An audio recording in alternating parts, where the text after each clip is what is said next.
If you're looking at all of your options for next year and you're feeling like a gap year might be the right thing, but you're scared to talk to your parents, check out this episode and don't forget to download the worksheet that goes with it, because this is a game changer for having a successful conversation with the rents all about your post-secondary pathway.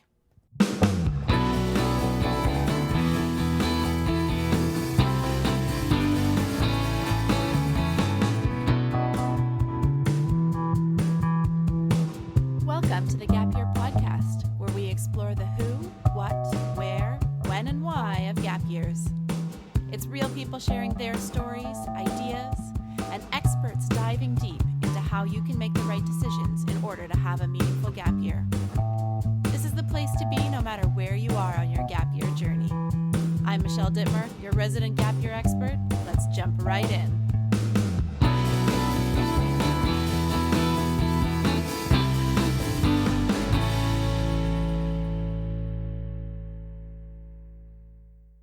Hey there, Michelle Dittmer, host of the Gap Year Podcast and your resident gap year expert. Today, we're going to tackle a pretty heavy topic, and it's something that's really important because often this is a huge barrier to young people actually being able to take a gap year.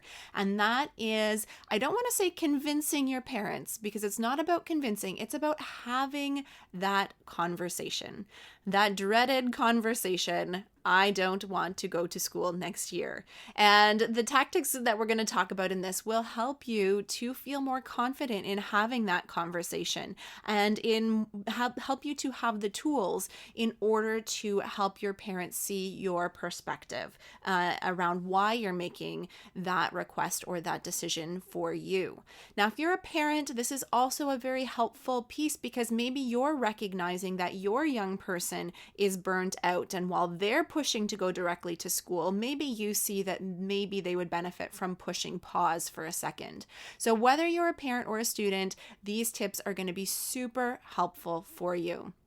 Now, because it is pretty content heavy, I have created a cheat sheet for you that I highly recommend that you download, because it is filled with very specific activities to do, very specific questions that you should reflect on. And what we're covering in this podcast is a little bit more high level. So if you are looking to have this conversation with your parents or with your kids, definitely check out the show notes for that download, because it really is so chocked full of things that you can do on your own time, not just in the next couple of minutes that we'll be spending together in your AirPods as you're walking the dog. So let's jump into all of the things that we need to do in order to have a successful conversation with our parents. I know that this can be extremely intimidating and scary, and that is part of growing up. That is part of being a grown-up, being an adult, is having really difficult conversations. So consider this part of your initiation into adulthood and having these conversations, because as a young person making that transition into adulthood, these decisions are going to impact your life. And if you are heading in a direction that doesn't feel right for you, you need to step up and you need to learn how to start to advocate for what you need in your life. And this is a great example of how to do that. So step one for having this conversation starts before you even approach your parents, because you need to be crystal clear on why you want to take a gap year. Now, this is not something that you should be thinking of in terms of what you think your parents want to hear or what society is telling you. This needs to come from your heart. This needs to come from the very center of your being and needs to be completely honest. Because if there is even an ounce of BS in there, your parents are going to see through it. They're going to pick holes in it, and it's not going to be authentic. It's not going to be real. So you really need to think about, why do you want to take a gap year? If it's because you are burnt out and you just want to have fun, then make that your answer. That is a reason to have a gap year.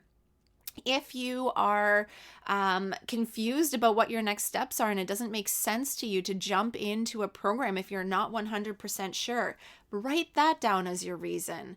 If you if you just don't feel ready, if you don't feel mature enough, if you don't feel that you have the life experience that puts you in that boat of ready to take on post-secondary, then put that down as your answer. So spend some time really getting clear on why do you want to take that gap year.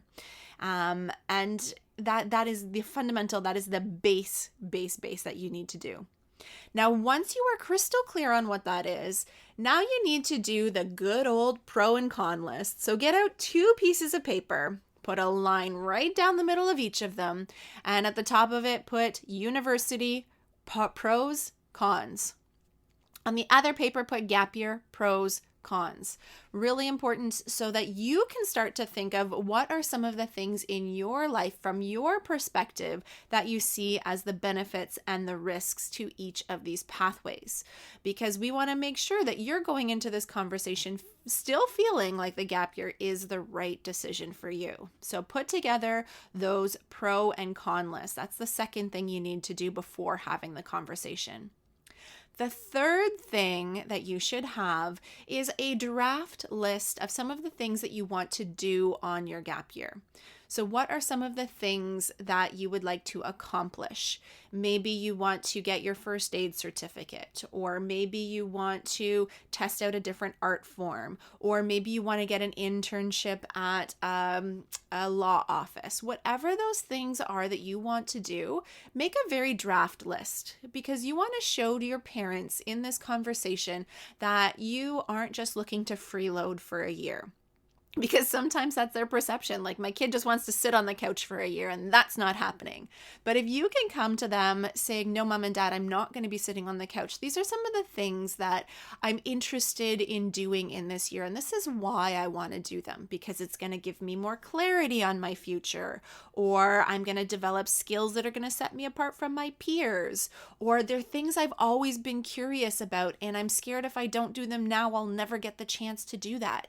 All of these things are very real and great reasons to put them in your list of things to do. So it's not a cop-out. It's not being lazy. Mom and dad, these are the things that I think I want to do. So why are you taking it?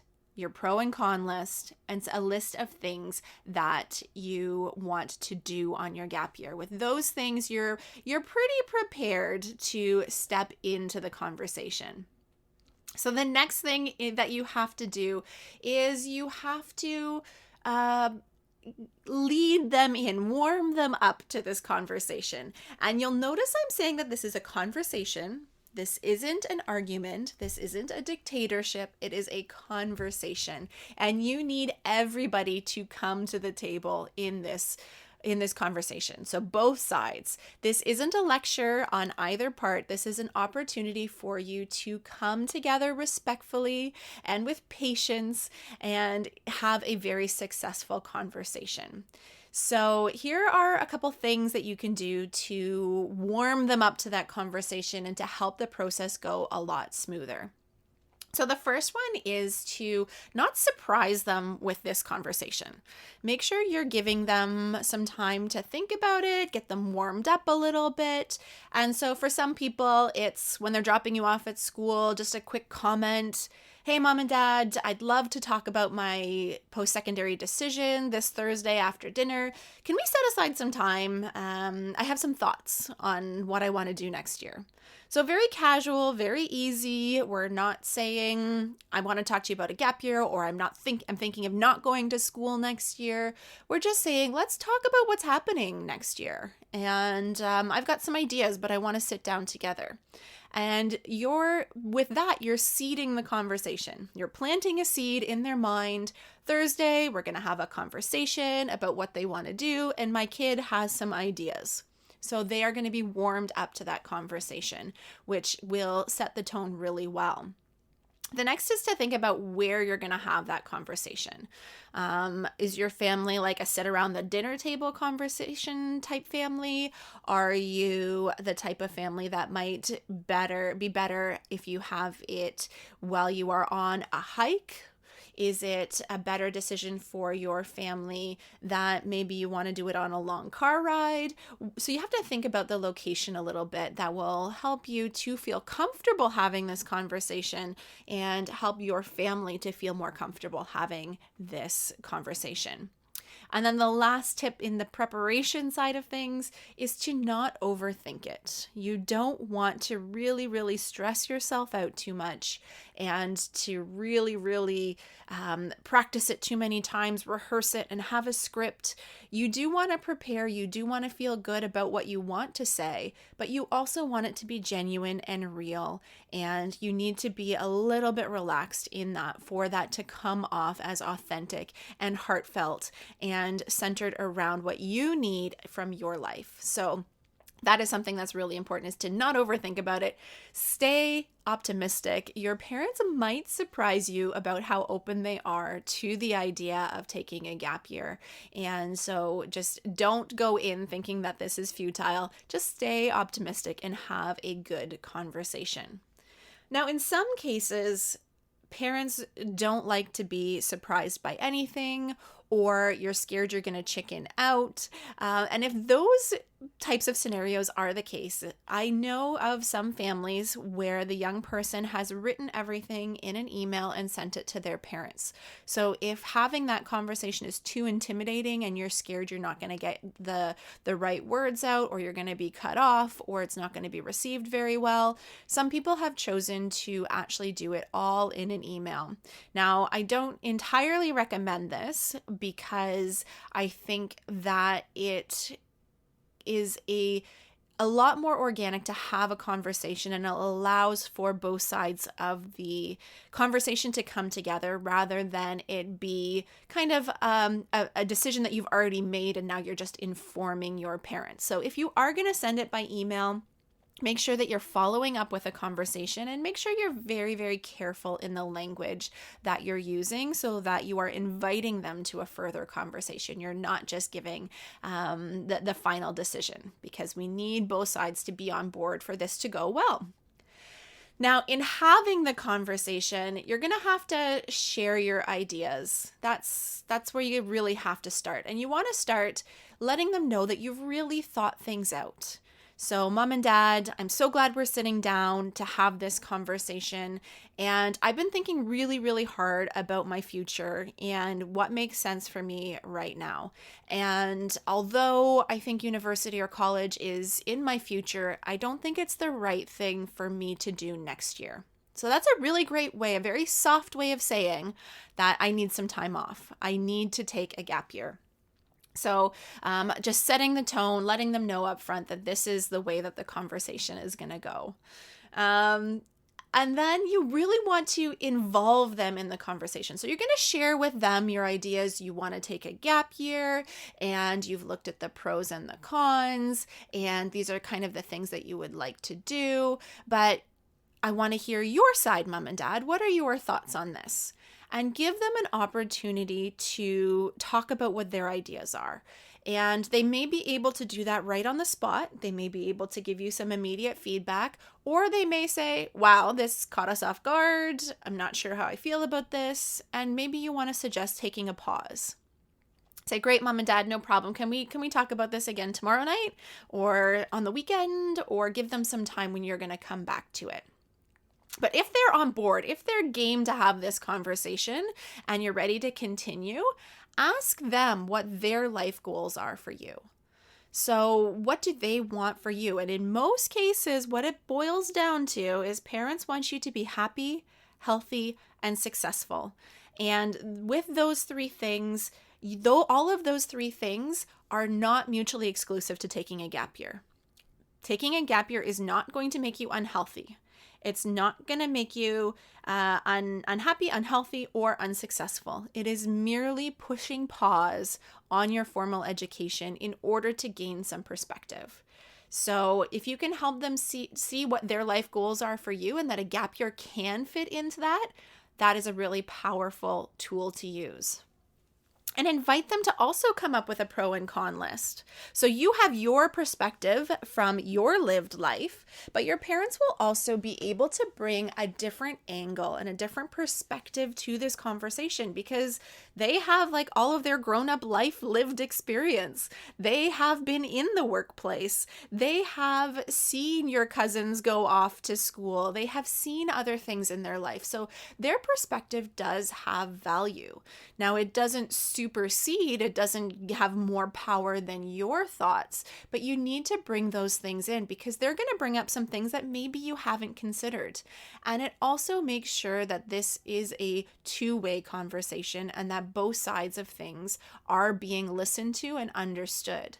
So ask them to do their own pro and con list and then come back and address any of the things that aren't in alignment anymore. So maybe they have some really good arguments as to why they think you should go directly to school. And talk about those things, talk about them together. And maybe you need some time to think about those things as well. So it's really just a way to come back after hearing their perspective and talk about if you're on the same page or on different pages. Now, if you are at a point where you are still on different pages and you really know a gap year is right for you and you really want your parents to come on board with you, a great question to ask is, what do they need to see in order for them to be comfortable with you taking a gap year? So sometimes if they're getting close to accepting, but they're not quite there, and you want to make sure that they feel that this is a good plan, maybe there's some sort of safety net or some sort of guarantee that they can have that will then get their seal of approval. So some things that I've seen that have been pretty effective is a written contract between parents and student saying that I am returning to school in the fall of 2022.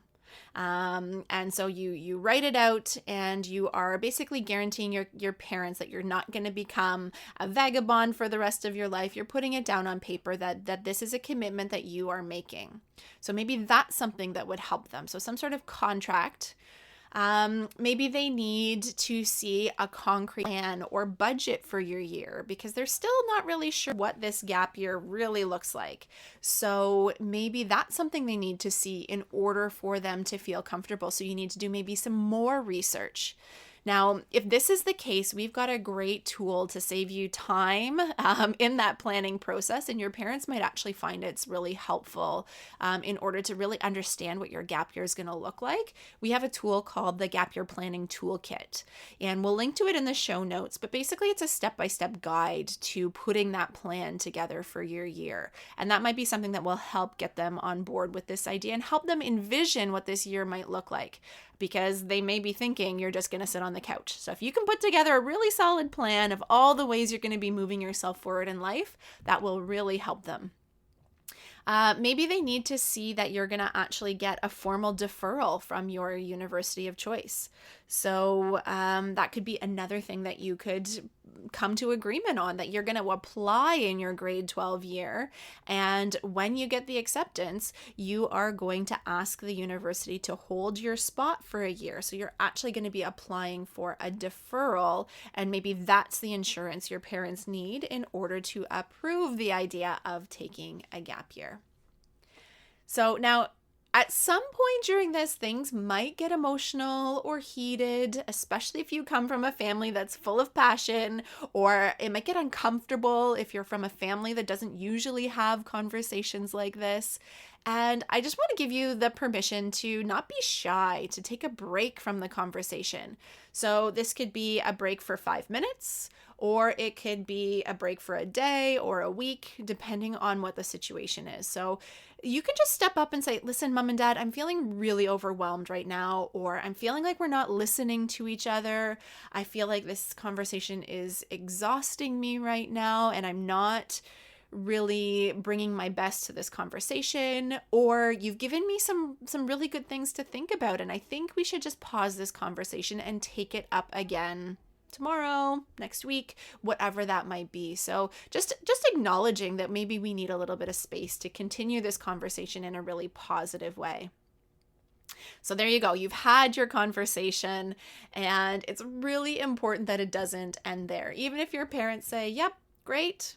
We're fully supportive," or "We have some homework we need to do," or "I still don't think it's the right decision for you," that you're going to have to follow up no matter what the outcome of that conversation or conversations was.